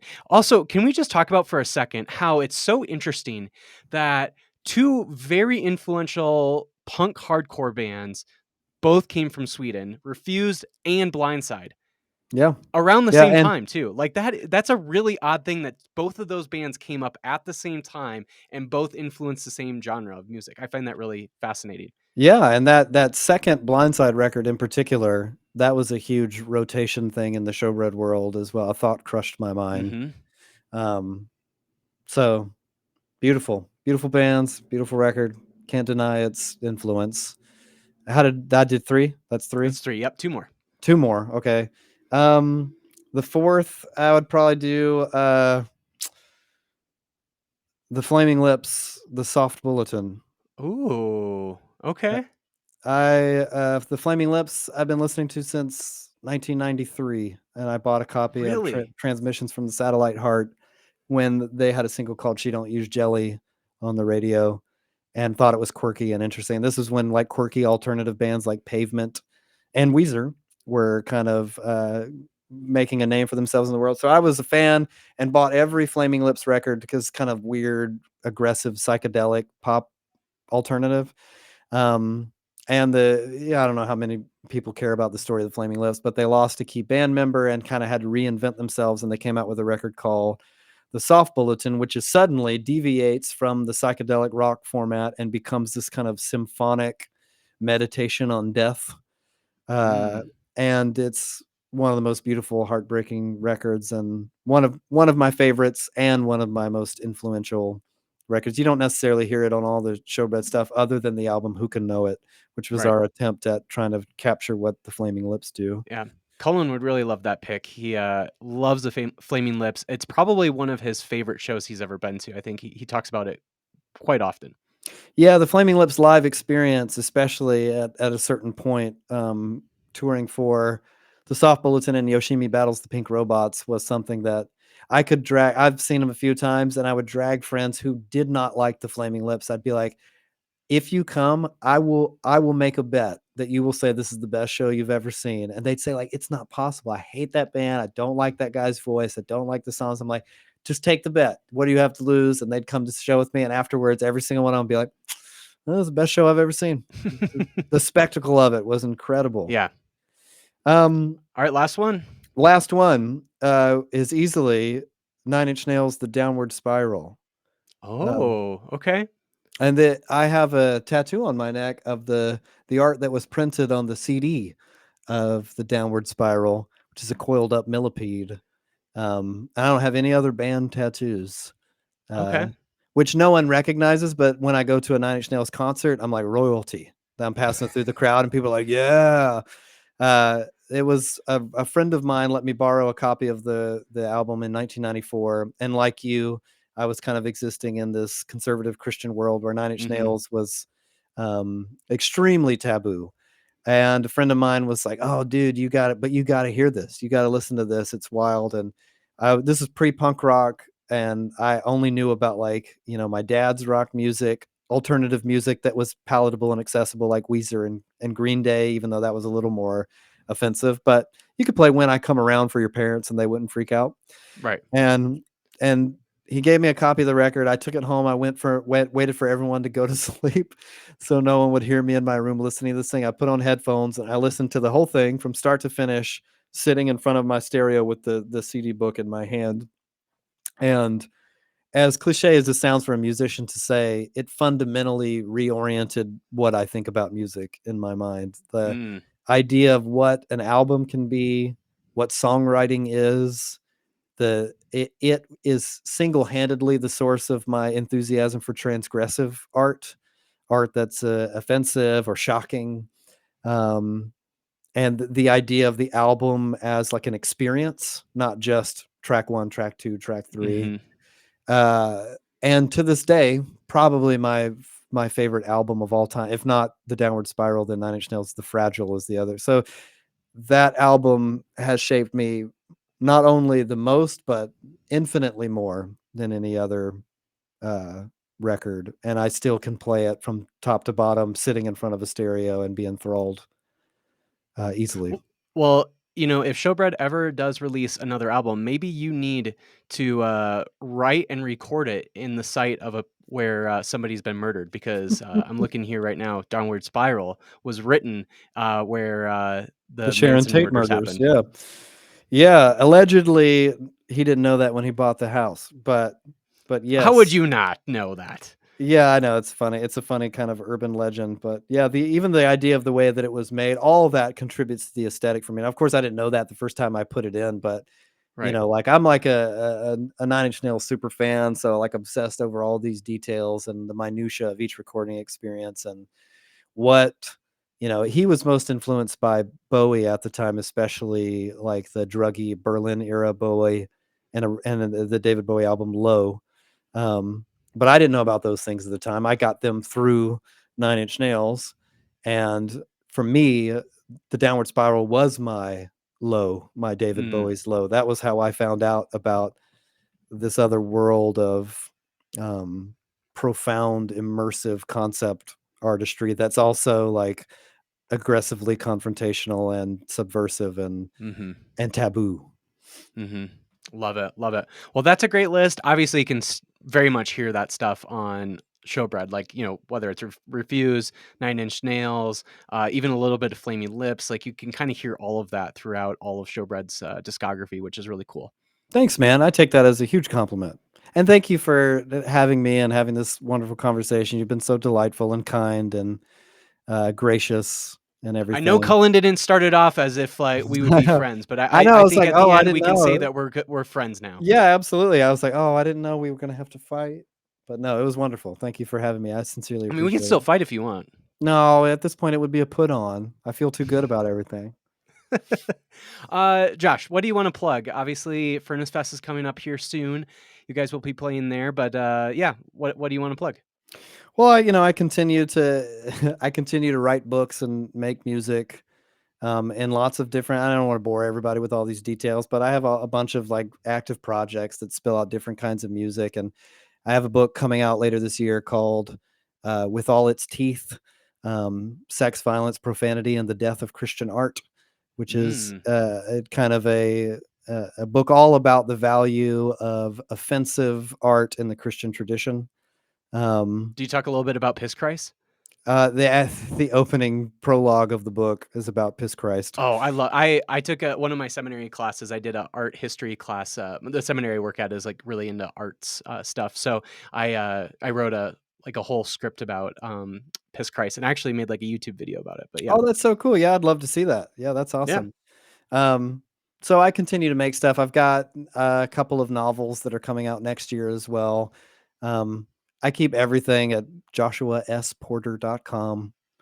So if a book called Death to Deconstruction sounds too alienating for you, or maybe that sounds like exactly the type of thing you'd like to read, there's that. But I also make other stuff. So there's something for everyone to hate in my library of output.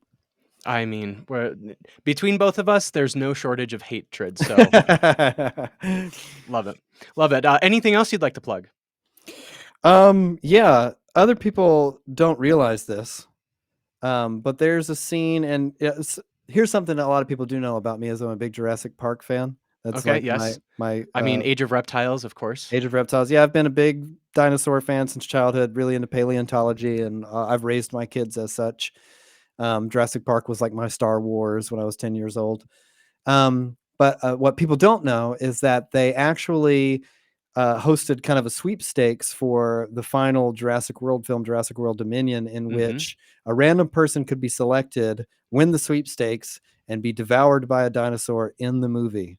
They don't know that I won that sweepstakes.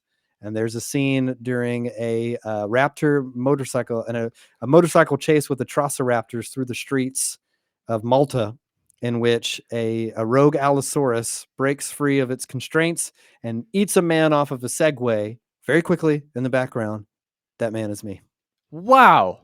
What an unbelievable story. What like so you won the sweepstakes. Like when did this get filmed? I'm not like the biggest Jurassic Park fan, so like what year would this been? Well, Jurassic World Dominion was one of the first movies to resume production during the COVID, Oh, the okay. So it early was around stages that. of. So it's like this is very recent. This isn't That's right. like 15 years ago. Okay. No, yeah, super recent, and so I had to do a lot of it, digitally.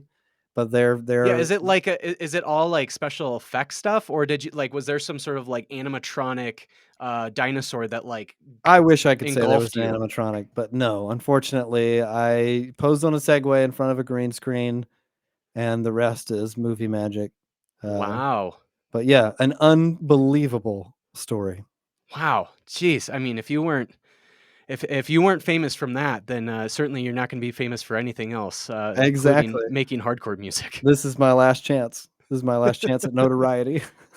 Maybe you'll be in Barbie too. That's what I'm hoping. Yeah, I hear that they're looking for more Kens. There you go. Well, when I think of Ken doll, I think of Joshua Porter. That's what people keep telling me. That's what they've told me my whole life. So Well, I love it. Well, Josh, we're looking forward to seeing you at Furnace Fest. We'll be at the festival the whole week. So on Saturday at some point, hopefully we run into each other, give each other a big hug, and we'll talk shit then. awesome. Thanks, dude. And thanks again for having me. It was a good time.